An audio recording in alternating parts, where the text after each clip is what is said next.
Con ustedes, Librado Avilés Villegas.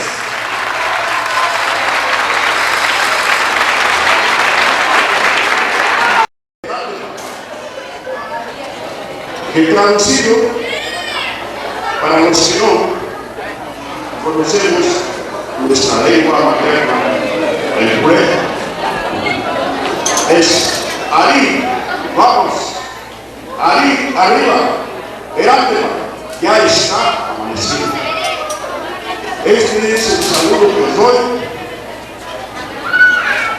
para que el barrio de la Magdalena siga en ese amanecer permanente para su unidad, para la conservación de sus raíces y para decirle a México que el imperio de los pueblos ya está vivo y no ha muerto.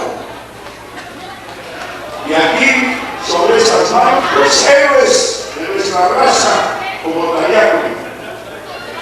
Hoy no vengo a tocarle, con todo respeto, ni al sumo pontífice de Roma, ni a la reina de Inglaterra.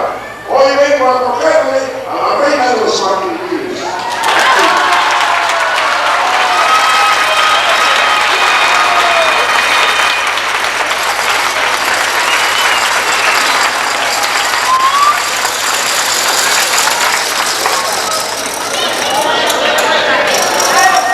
Con reverencia, pues,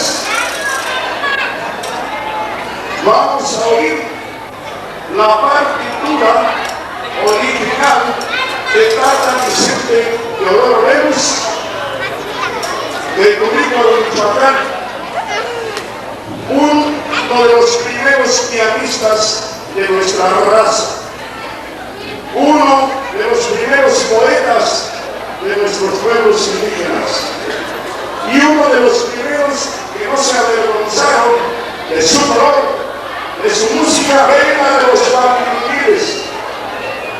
Haz verar y haz sentir, si al cabo tu ropa a la poesía. Náquense alivien, náquense guardasca, si al cabo tu ropa a la poesía.